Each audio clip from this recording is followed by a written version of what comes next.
Friends, मेरा video break हो गया था, इसलिए मुझे फिर से बताना पड़ेगा। इसको देख लीजिए। यहाँ पर गिवन दैट क्वेश्चन नंबर 8 क्या दिया है, बहुत ईजी है।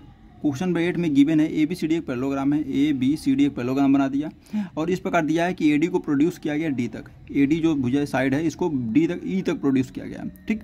और BE जो BE को ज्वाइन करने पर CD को F पर इंटरसेक्ट करता है, CD को F पर यहाँ पर इंटरसेक्ट किया, आप देख सकते हैं मैंने इंटरसेक्ट कर दिया। B जो है CD को F पर इंटरसेक्ट करता है, क्वेश्चन में आपको गिवन है।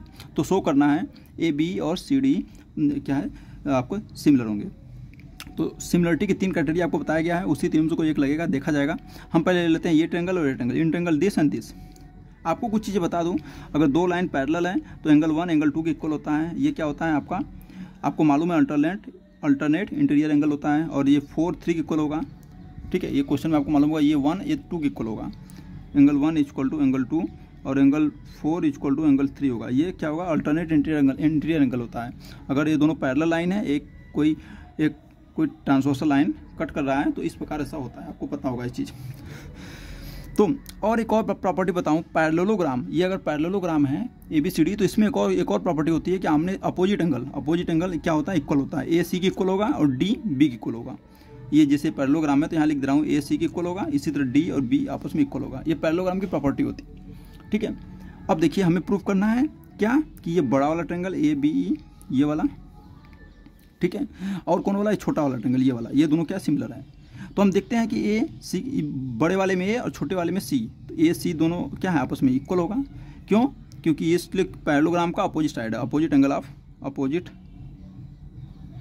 एंगल इन पैरेललोग्राम, ठीक है। पैरेललोग्राम का अपोजिट एंगल है, इसलिए अपोजिट एंगल पैरेललोग्राम में इक्वल होता है। तो ये इक्वल हो गया पहला। और दूसरा आपको सोचना पड़ेगा, देखिए आप ध्यान से समझिएगा, ये वाला एंगल इसके इक्वल होगा कि नहीं, आप बताइए। मैं लिखना चाहता हूँ 1, इसको लिख देता हूँ 2। क्या 1 2 के इक्वल होगा? 100% होगा। क्यों? क्योंकि ये लाइन और ये लाइन दोनों पैरेलल है, AB और CD पैरेलल है और इसको एक ट्रांसवर्सल कट कर रहा है, तो A 1 और 2 के इक्वल होगा। क्यों? क्योंकि ये दोनों अल्टरनेट इंटीरियर एंगल होगा। तो यहाँ से लिख सकते हैं since angle 1 equal to angle 2। ऐसा क्यों हुआ, लिखेंगे अल्टरनेट इंटीरियर का,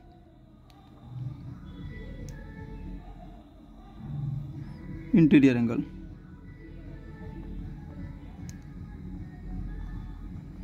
और यहाँ पर क्या है, AB पैरेलल टू CD है, ठीक है। ये चीज़ें था। अब दो इक्वल हो गया, ये इक्वल हो गया, ये इक्वल हो गया, तो तीसरा ऑटोमेटिक ये वाला इसके इक्वल हो जाएगा, उसको सोचने की जरूरत नहीं है। तो मैं बस यहीं पर लिख दे रहा हूँ, तुम लिखना चाहो तो लिख सकते हो। यहाँ पर 3 मान लीजिए, इसको 4 मान लीजिए, तो एंगल 3 इक्वल टू एंगल 4, इसकी ज़रूरत नहीं है। 2 इक्वल हो गया, तीनों इक्वल हो जाएगा। ऐसा क्यों हुआ? क्योंकि आप लिख देंगे यहाँ पर, अब आपको समझ में आ रहा होगा कि triangle ABE similar to that of triangle CFB। क्यों? बाई एंगल क्राइटेरिया से, ठीक है। बस इतना ही पर्याप्त है, सफिशिएंट है, ठीक है। क्वेश्चन नंबर 8 कंप्लीट हो चुका है। क्वेश्चन नंबर 9 की तरफ बढ़ते हैं। क्वेश्चन नंबर 9, इसका प्रूफ देखेंगे हम लोग। पहले इसको मैं एक बार ड्रॉ कर लूँ। फ्रेंड्स ये देख लीजिए, क्वेश्चन मैं यहाँ पर क्वेश्चन नंबर 9 को मैं राइट कर चुका हूँ। इसमें क्या क्या दिया है, ये एक फिगर दिया है आपको ऑलरेडी, ये 90 है, ये 90 है। ये फिगर क्वेश्चन में ऑलरेडी दे रखा है, ठीक है। तो शो करना है ABC, इसमें 2 पार्ट है। पहला पार्ट है ABC सिमिलर टू AMP, ठीक है। ABC ट्रायंगल ABC ये ट्रायंगल AMP के सिमिलर होगा। ABC कौन है, ABC ये वाला ट्रायंगल देख लीजिए आप, और MP कौन है, AMP ये वाला ट्रायंगल के सिमिलर होगा। साफ साफ दिख रहा है। तो कैसे होगा बता दे रहे हैं, पहले लिख देंगे इन ट्रायंगल, ये और ये जो दिया रहता है उसी को लिख लेते हैं। In triangle ABC and triangle AMP क्या क्या है भैया, इसमें देखिए ध्यान से देखेंगे तो M 90 है, और यहाँ B वाला जो इधर वाला एंगल बनाएंगे उसकी ज़रूरत तो भी नहीं है, ठीक है। अगर ABC की बात करेंगे, ABC में ये वाला एंगल B मैं लिख दे रहा हूँ सीधे, angle B equal to AMP में ये M एंगल M इक्वल होगा। क्यों? क्योंकि दोनों बराबर 90 के हैं, ठीक है। एंगल B एंगल M 90 है, ये लिख दिया। और एक और चीज़ ध्यान से देखेंगे तो ABC में जो A आ रहा है और AMP में भी A आ रहा है, ये दोनों में आ रहा है। तो angle A equal to angle A दोनों है, दोनों में कॉमन है, क्यों? क्योंकि कॉमन है, ठीक है। और तीसरा लिखने की जरूरत नहीं है, आप चाहो तो तीसरा दिखा सकते हो। कौन वाला? इसका ये इसके इक्वल होगा, ठीक है। Angle C equal to angle P, इसकी जरूरत नहीं है, हालांकि हो गया, ये हो गया, बस तीनों एंगल इक्वल आ गया तो लिख देंगे, इसलिए therefore triangle A B C similar to that of triangle A M P by angle criteria से, ठीक। आपको समझ में आ गया होगा। इसका दूसरा पार्ट देखते हैं। इसका दूसरा पार्ट में क्या प्रूफ करना है?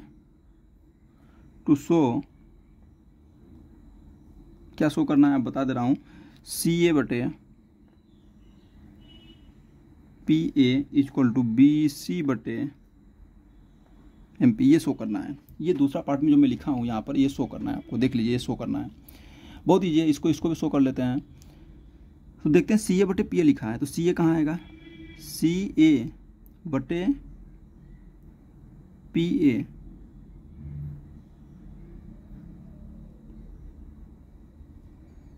एंगल सी ए बटे इसके सामने एंगल पी ए।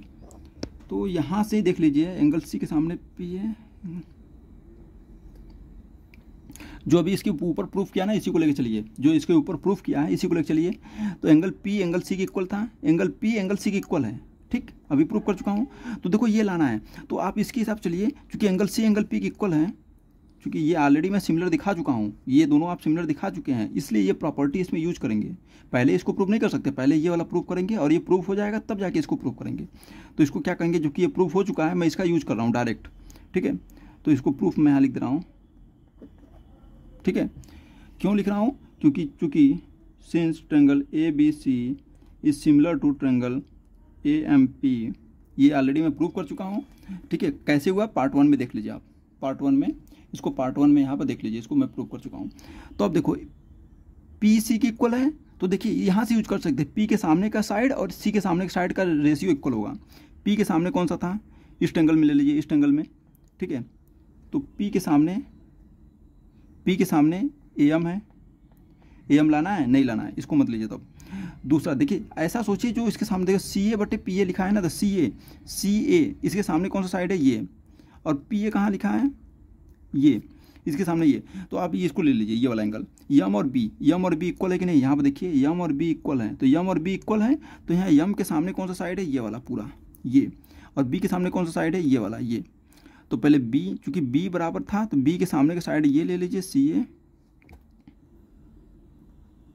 ए बटे बी के सामने का साइड सी ए और यम के सामने का साइड ए पी या फिर पी ए, जैसा कि लिखा गया। दिस इज इक्वल टू, ये वाला यूज किया मैंने, यम इक्वल टू बी, ठीक। अब क्या लाना है? बी सी बटे एम पी। तो बी सी देखिए कहाँ है, सोचिए, बी और सी ये साइड, बी सी बटे एम पी कहाँ लाना है? एम पी ये वाला, ठीक। तो ये किस में आया है? ध्यान से देखिएगा, ए वाला यूज करिए। देखिए ए दोनों में था, तो ए बराबर ए, जो कॉमन है ए बराबर है, तो ए यूज करिए। इस ट्रायंगल में ए वाला जो है, ए के सामने कौन सा था? ये बी सी बटे इस छोटे वाले ट्रायंगल में, इस वाले ट्रायंगल में ए के सामने कौन सा है? ये एम पी, ठीक है। हैंस प्रूफ, आगे की लिखने की जरूरत नहीं है, तुम चाहो तो अगला साइड भी लिख सकते हो, एक और साइड आएगा, उसकी जरूरत नहीं है, क्योंकि हमें यही प्रूफ करना था, ये प्रूफ हो गया, हैंस प्रूफ्ड, ठीक है। तो इससे ज़्यादा दिमाग लगाने की जरूरत नहीं है, इसको ये प्रूफ हो चुका है, देख लीजिए, इसमें कोई समस्या हो तो पूछ लीजिएगा, ठीक है फ्रेंड्स। ठीक है, क्वेश्चन नंबर 10 हम नेक्स्ट वीडियो में देखेंगे। Thank you for watching friends, thank you.